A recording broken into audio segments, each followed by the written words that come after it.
우리 성도 여러분들은 하나님 자녀 되심을 믿으시지요? 예, 정말 믿으십니까? 예, 우리는 하나님의 자녀입니다. 그런 그 하나님 자녀라는 신분으로 살고 있는데, 하나님 자녀라고 하는 이 신분이, 이 사실이 저도 그렇고 우리 성도님들도 그렇고 여러분의 인생에 얼마나 영향을 미치고 있습니까? 하나님 자녀라고 하는 이 사실이 나에게 어떤 영향을 주고 어떤 변화를 일으키며 그 자녀라는 신분이 나에게 영향을 주고 있는가를 한번 생각해 보시기를 바랍니다. 천지와 만물을 창조하신 분이 하나님이십니다. 그 하나님이 내 아버지시고 내가 그 하나님의 자녀라고 하는 사실은, 여러분 객관적으로 생각해 보세요. 놀라운 사실 아닙니까? 정말 놀라운 사실이에요. 세상에서 재벌의 자녀만 돼도, 대통령의 자식만 돼도 얼마나 많은 권세와 부귀와 영화를 누립니까? 하물며 천하 만물을 창조하신 그 하나님이 나의 아버지시고 나는 그 하나님의 자녀라고 한다면, 자녀인 우리가 살아가는 삶은 어떤 삶인가를 성경이 말씀하고 있는데, 그거는 천국이다라고 말씀하고 있어요. 그러니까 하나님의 자녀된 우리들은 매일매일 천국을 살아야 되는 줄 믿습니다. 이것이 하나님 우리에게 주신 복이에요. 예수님이 공생애 동안에 계속 전한 복음이 이거예요.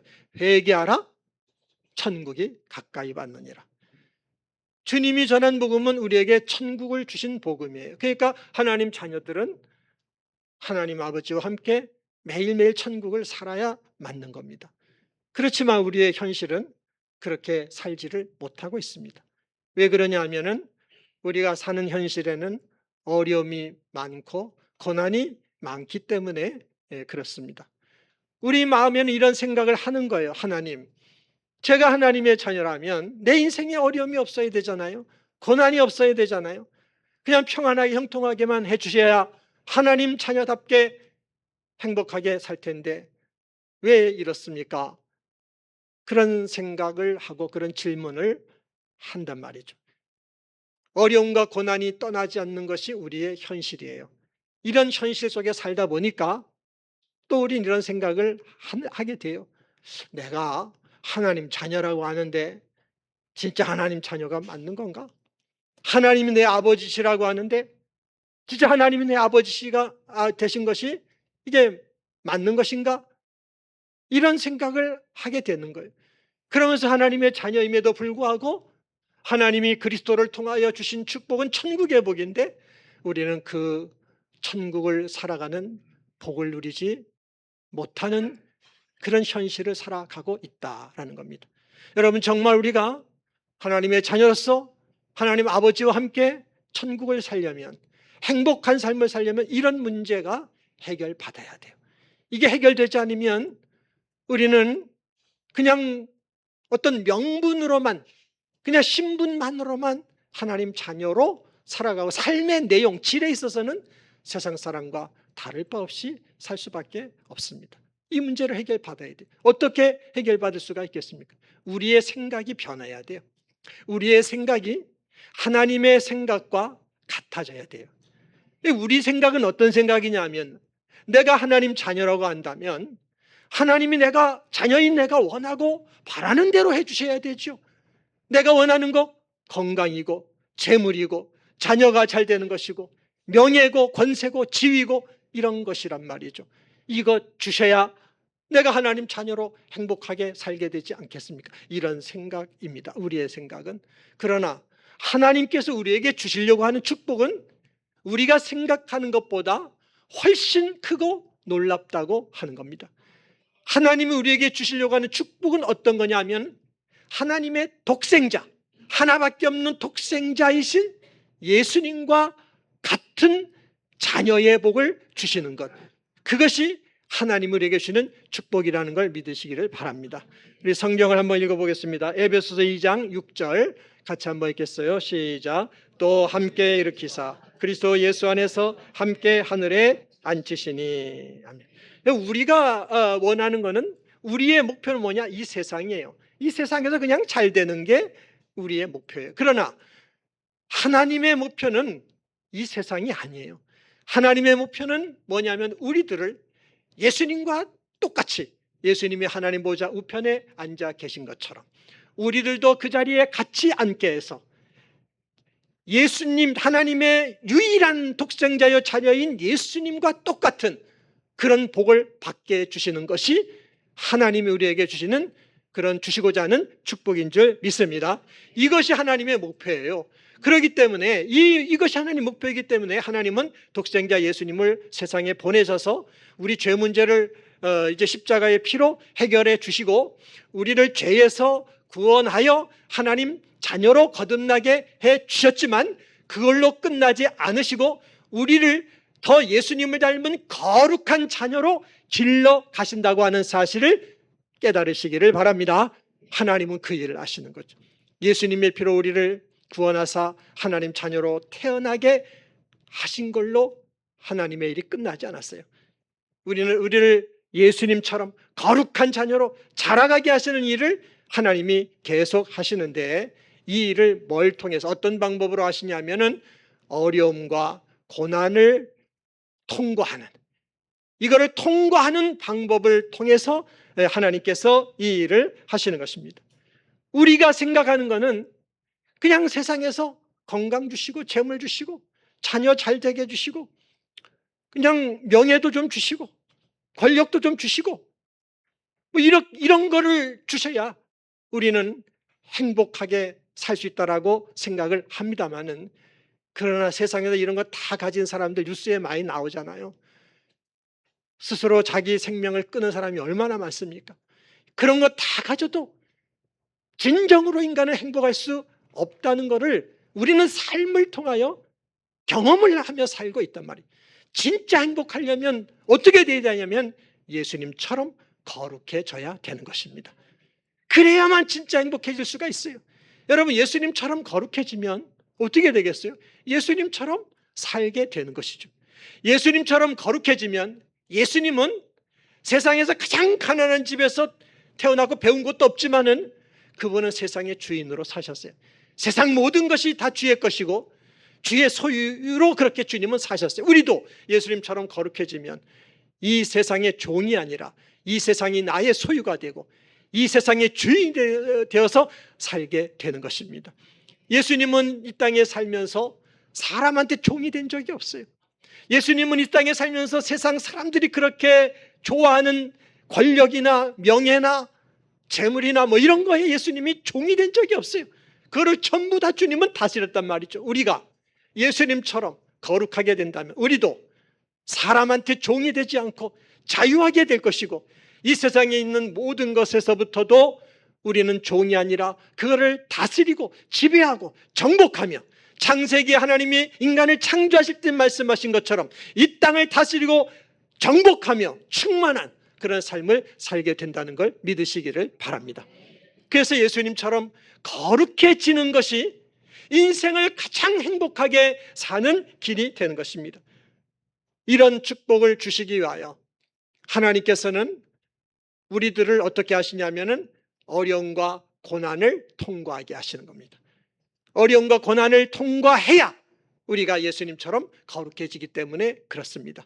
순금은 풀무불을 통과해야 순금이 나오게 되는 것이고 은은 도가니를 통과해야 은이 나오듯이 예수님을 닮은 거룩한 자녀가 나오는 것은 어려움과 고난을 통과해야만 예수님 닮은 거룩한 자녀가 나오는 것입니다. 우리는 목표가 복받는 것이지만 하나님의 목표는 우리를 거룩한 자녀로 만드는 것, 그것이 하나님 목표인데 그것이 진짜 복이라는 사실을 우리가 깨달아야 될 줄 믿습니다. 하나님께서 우리를 어려움과 고난을 통과하게 하시면서 하나님이 하신 일은 구체적으로 뭐냐면 우리의 믿음을 키우는 거예요. 우리의 믿음이 예수님과 같은 믿음으로 자라도록 하는 일을 하나님께서는 어려움과 고난을 통하여 하는 겁니다. 예수님께서 이 땅에 오셔서 사셨던 것을 한번 생각해 보세요. 예수님의 그 성품, 예수님이 하신 일들을 한번 생각해 보세요. 예수님의 성품은 어떤 성품이었습니까? 주님의 성품은 자기를 십자가에 못 박는 사람들, 예수님의 얼굴을 향해 침을 뱉고 예수님 뺨을 때리고 주먹으로 치고 창으로 옆구리를 찌르고 온 양손과 발에 못을 박는 그 사람들을 위하여 기도하셨어요. 아버지여 저들의 죄를 용서해 주세요. 그런 성품, 그리고 그들까지도 구원하기 위하여 십자가에 자신을 제물로 내어주시는 그런 성품, 하나님 아버지의 마음이죠. 하나님 아버지의 끝없는 사랑, 긍휼, 자비의 성품이 예수님의 성품입니다. 그리고 예수님이 하신 일들은 뭐 다 아시잖아요. 어떤 병이 든 사람도 다 고쳐줬잖아요. 현대의학으로도 고칠 수 없는 병들을 주님은 다 고쳐주셨고, 귀신 들린 사람이 있으면 그 귀신도 쫓아내주셨고, 심지어는 죽어있는 사람까지도 주님이 살려주셨단 말이죠. 물론 예수님 자신도 죽었다가 다시 부활하죠. 여러분, 이렇게 놀라운 일들을 하셨는데, 이런 그 예수님의 성품과 예수님이 하신 일들이 공생애 동안에 나타나는데, 이거는 하나님 아버지께서 예수님을 통하여 그런 일들을 해주신 것이죠. 그러나 예수님 입장에서 보면 예수님께는 뭐가 있었냐면 믿음이 있으셨던 거예요. 뭐냐면은 그 믿음은 어떤 믿음이냐면 아버지와 나는 하나라는 믿음이에요. 아버지와 나는 하나다. 빌립을 향해서도 네가 나를 봤으면 아버지를 본 것인데 왜 아버지를 보여달라고 그러느냐, 그랬단 말이죠. 예수님의 마음에 그게 믿음이야. 예수님에게는 하나님과 나는 하나다, 이 믿음이. 하나님 아버지께서는 예수님의 그 믿음 안에서 하나님 아버지의 그 끝없는 사랑과 긍휼과 자비의 성품이 예수님의 성품 되게 하셔서 나타나게 하셨던 것이고, 예수님의 그 믿음 안에서 아버지 하나님의 능력과 권세가 나타나 많은 기적이 나타나고 놀라운 일들이 나타나게 된 줄 믿습니다. 여러분, 믿음이라는 것은 이런 것이다 라는 것이에요. 믿음이라는 것은 우리가 하나님의 자녀가 되는 것, 그리고 예수님을 통하여 일어났던 놀라운 그 기적과 역사들이 나타나는 것, 이런 모든 것들은 다 하나님을 믿는 믿음 안에서 하나님이 이루어 주시는 일들인 것입니다. 우리가 하나님 자녀가 되어 천국 백성이 되고 또 우리를 통하여 하나님의 역사가 나타나는 이런 것들은 다 믿음, 하나님을 믿는 믿음 안에서 하나님이 해주시는 일이라는 걸 믿으시기를 바랍니다. 우리가 원하는 건 뭡니까? 내 영혼이 잘된 같이 내가 범사에 잘되고 강건하기를 우리는 다 바라고 있어요. 이 복을 받으시기를 바랍니다. 근데 이 복도 뭐냐면 하나님 아버지를 믿는 믿음 안에서 하나님께서 이루어 주시는 그런 축복인 것입니다. 그러니까 여러분, 믿음 안에서 하나님과 나의 모든 소통, 그건 전부 다 믿음 안에서 이루어지는 것입니다. 그렇기 때문에 우리의 믿음은 당연히 어때야 되겠어요? 제자리 걸음하면 되겠습니까? 믿음이 그냥 멈춰 있으면 되겠어요? 믿음은 자라야 될 줄 믿습니다. 얼마만큼 자라야 되겠습니까? 예수님만큼, 예수님이 가졌던 그 믿음의 분량만큼 자라는 것, 이것이 우리의 신앙의 목표인 것입니다. 또 하나님의 목표인 겁니다. 근데 그렇게 믿음이 자라려면 반드시 어려움과 고난을 통과해야 된다 하는 겁니다.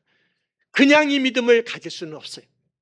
반드시 어려움과 고난이라는 이 풀무의 과정을 통과해야만 금 같은, 예수님과 같은 그런 믿음으로 우리의 믿음이 자라나게 되는 겁니다. 우리 성도님들이 하나님 믿으면서 바라는 것은 가정이 평안하고 그냥 형통하고 인생이 잘되게 해달라고 하는 그게 소망일 거예요. 그래서 하나님이 그런 복도 우리에게 준단 말이죠. 그래서 우리가 평안해, 형통해. 그래서 야, 하나님이 나에게 정말 이런 복을 주시는구나, 할렐루야. 그러면서 열심히 말이죠, 예배 생활하고 기도 생활하고 헌신하고 봉사하고 충성을 했단 말이죠. 그런데 어느 날 갑자기 나의 가정에, 내 인생에 큰 어려움이 오고 고난이 왔어요. 여러분, 인간은 인간인지라 어려움이 오고 고난이면 낙심이 오게 마련이에요. 당연히 낙심이 되죠. 어려움이 오고 고난이 왔으면은. 그러는데 거기서 끝나는 게 아니라 회의가 드는 거예요. 어떤 회의가 돼? 하나님이 살아계시는가? 진짜 하나님이 존재하셔? 이런 의심이 들고, 하나님이 살아계시다면 하나님이 이럴 수가 있어요? 나를 자녀라고 한다면서 왜 나한테 이런 어려움과 고난을 주는 거예요? 이런 어떤 말로 그런 건 표현을 안 한다 할지라도 마음속에서 은근히 그런 어떤 원망이 나온다고 한다면, 그런 현상이 우리에게 생겨난다고 한다면, 여러분들이 평안하고 형통할 때 하나님을 잘 믿었던 그 믿음은 하나님을 인격적으로 믿는 믿음이 아니었어요. 그 믿음은 어떤 믿음이었냐? 여러분의 환경 속에 하나님이 주신 좋은 결과들, 그거를 보고 믿는 믿음이었지, 하나님을 인격적으로 하나님은 그분만을 믿는 그 믿음이 아니었다라는 사실을 말해주는 겁니다. 여러분이 어려움과 고난을 만났을 때 의심이 들든지 원망이 나오든지 불평이 나오든지 믿음을 버리게 되든지 교회를 안 나오게 된다든지 이런 현상들이 생기는 것, 그거는 여러분의 믿음이 하나님이 주신 어떤 결과물만 보고 믿는 그런 믿음, 그거는 참 믿음이 아니에요. 참 믿음은 하나님 아버지만 믿는 것입니다. 그것이 참 믿음. 힘들고 어려울 때일수록 더 하나님께 나가는 거예요. 어려울 때일수록 죽을 것만 같아서 더 아버지께 나가서 아버지의 이름을 부르며 아버지를 가까이 나가고 그 하나님을 믿으려고 하는 것, 그것이 믿음이에요.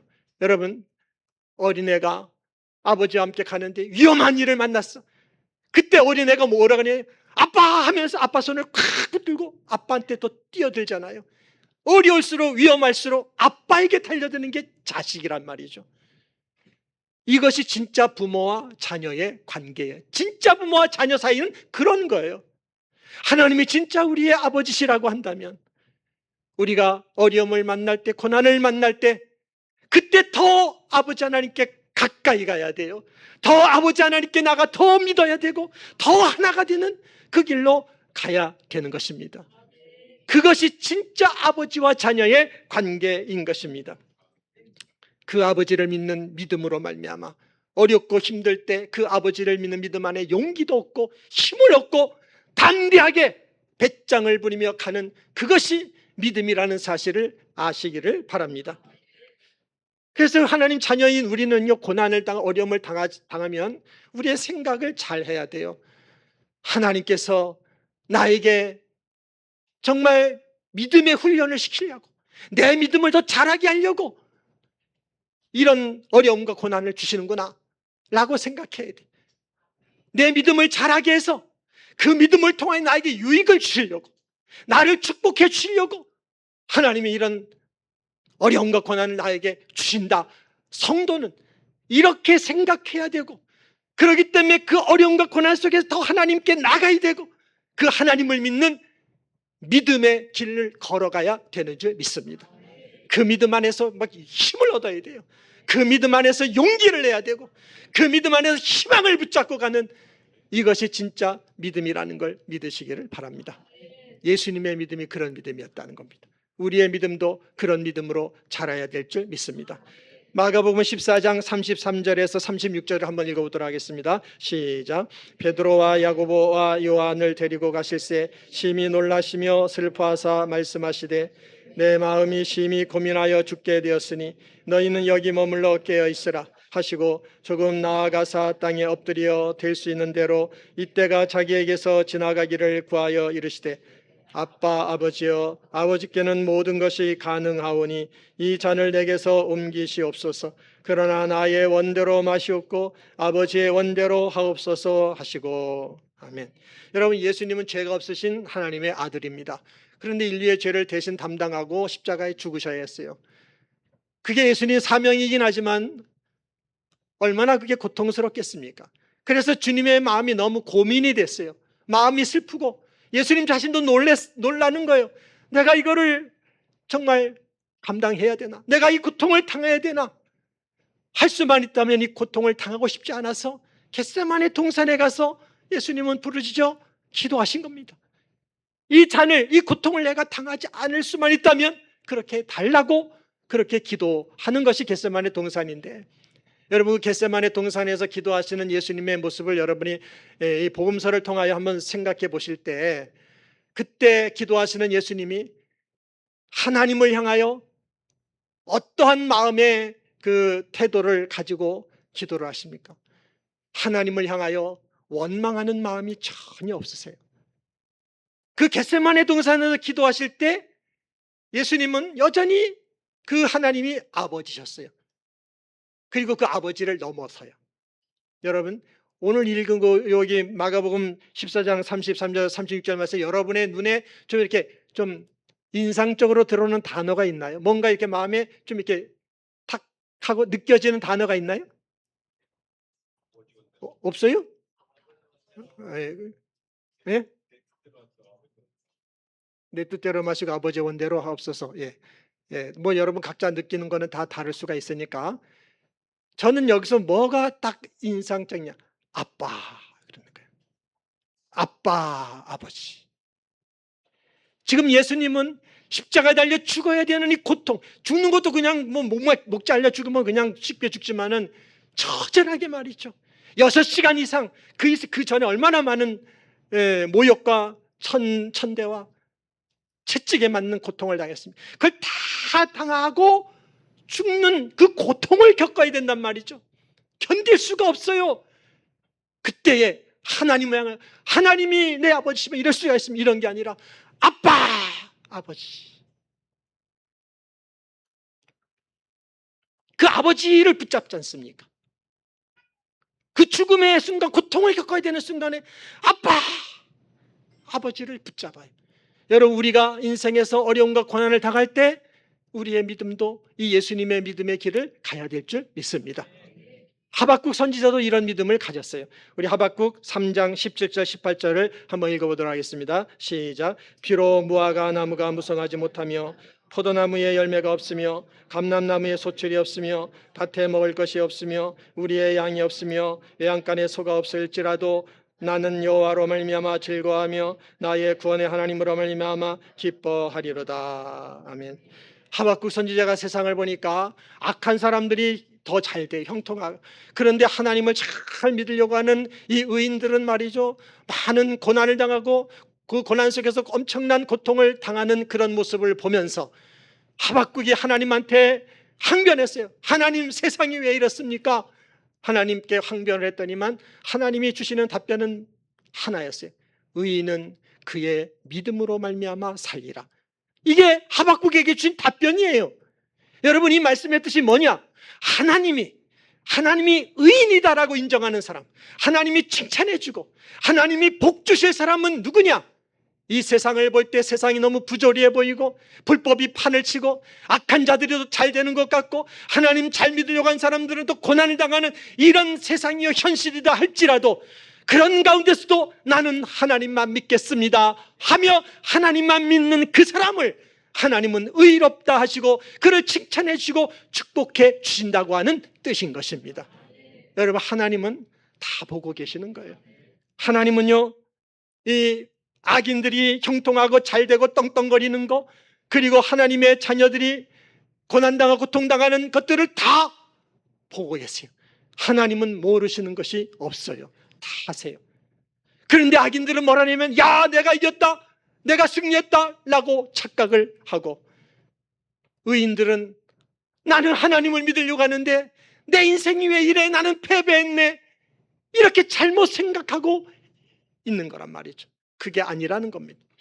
의인이 고난을 당하는 것은 하나님은 그 고난을 통하여 그의 믿음을 예수님과 같은 믿음으로 자라게 해서 하나님이 그 믿음의 그릇에 부어주고자 하는 유익과 축복을 그에게 주시기 위하여 자녀를 잘되게 하기 위하여 지금 고난을 통하여 그 과정을 거쳐가게 하고 있는 것입니다.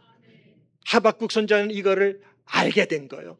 이거를 알게 돼서 지금 이 고백을 하는 겁니다. 무화과 나무가 무성하지 못하고 감람나무에 소출이 없고 포도나무에 열매가 없다 할지라도 밭에 먹을 것이 없다 할지라도 우리의 양이 없고 외양간에 소가 없다 할지라도 나는 하나님 한 분만 믿겠습니다. 하나님 한 분으로 인하여 힘을 얻고 용기를 얻고 담대하겠습니다. 기뻐하겠습니다. 이 고백을 하는 겁니다. 우리의 믿음도 이런 믿음이 되어야 될 줄 믿습니다. 우리가 인생에서 어려움과 고난은 피해갈 수가 없습니다. 이것을 만날 때마다 그 어려움과 고난이 무엇이든 우리는 정말 어떤 생각을 해야 되냐면 하나님이 지금 나를 기뻐하신다고 생각하셔야 돼요. 그래서 우리는 어려움과 고난 가운데도 기뻐할 줄 아는 자녀가 되어야 됩니다. 왜 우리는 기뻐해야 되느냐? 하나님이 기뻐하시니까. 하나님은 지금 어려움과 고난을 통해서 내 믿음을 예수님과 같은 믿음으로 자라게 해서 그 믿음을 통하여 나에게 유익을 주고 축복을 주고 주님의 영광이 나도 동참하는 이 복을 주시기 위하여 지금 어려움과 고난을 가지고 나를 지금 연단하고 계시기 때문에 우리가 고통스러워하는 그 모습을 보고 하나님이 안타까워하시는 게 아니라 우리가 우리에게 주실 하나님의 축복을 생각하며 기뻐하시며 하나님께서는 지금 나를 지켜보고 계시다 하는 믿음이 우리의 믿음이 되어야 될 줄 믿습니다. 마치 아버지가 아들을 참 튼튼하고 또 건강한 이런 자녀로 훈련하기 위해서 막 훈련한단 말이죠. 훈련을 시키고 극기 훈련을 시킨단 말이죠. 이 아들은 너무 힘들어, 너무 고통스러워서 아빠 나 힘들어 죽겠어, 이거 나 더 이상 못하겠어 이렇게 하지만은 그러나 아버지는 어떻습니까? 그 아이들이 그렇게 힘들어하면서도 그 극기 훈련을 통해서 더 건강하게 자라는 그 모습을 흐뭇하게 즐겁게 바라보며 아들을 훈련시키는 것처럼 하나님도 우리에게 그렇게 하신다는 사실을 믿으시기를 바랍니다. 그래서 하나님의 자녀된 성도들은 어려움과 고난 가운데도 하나님을 믿는 믿음 안에 기뻐해야 될 줄 믿습니다. 로마서 8장 35절에서 37절 한번 읽어보겠습니다. 시작. 누가 우리를 그리스도의 사랑에서 끊으리요? 환난이나 공고나 박해나 기근이나 적신이나 위험이나 칼이라. 기록된 바 우리가 종일 주를 위하여 죽임을 당하게 되며 도살당할 양같이 여김을 받았나이다 함과 같으니라. 그러나 이 모든 일에 우리를 사랑하신 이로 말미암아 우리가 넉넉히 이기느니라. 아멘. 우리 성도님들이 당하는 그 어려움과 고난이 어떤 것이든 어떤 종류든 하나님께서 우리에게 그 외아들 독생자를 주시기까지 십자가에 우리를 위하여 죽으시기까지 사랑해 주신 그 사랑에서 끊어놓을 수 있는 어려움과 고난은 없다는 것을 믿으시기를 바랍니다. 어떤 어려움과 고난을 당하든 그것은 하나님이 지금 그걸 통하여 내 믿음을 키워나가는 하나님의 방법이라는 사실을 믿으시기 바랍니다. 그러니까 우리는 어려움과 고난 속에서 하나님을 믿는 법을 더 배워나가야 하는 거예요. 그래서 우리의 믿음이 자라기만 한다면 하나님은 우리를 향하여 그렇게 말씀하실 거예요. 네가 의인이다, 네가 내 기쁨이다 라고 말할 거예요. 그렇게 말씀하시며 복된 길로 반드시 인도해 주신다는 사실을 믿으시기를 바랍니다. 예수님처럼 항상 기뻐하게 하실 것이고 예수님처럼 항상 행복한 그런 자녀로서의 삶을 살게끔 축복하신다는 사실을 믿으시기 바랍니다. 그러므로 우리 모든 성도 여러분들은 이런 예수님과 같은 축복을 누리는 자녀가 되기 위하여 믿음이 계속 자라가는 그런 성도 여러분들이 되시기를 주님의 이름으로 축원합니다. 기도하겠습니다.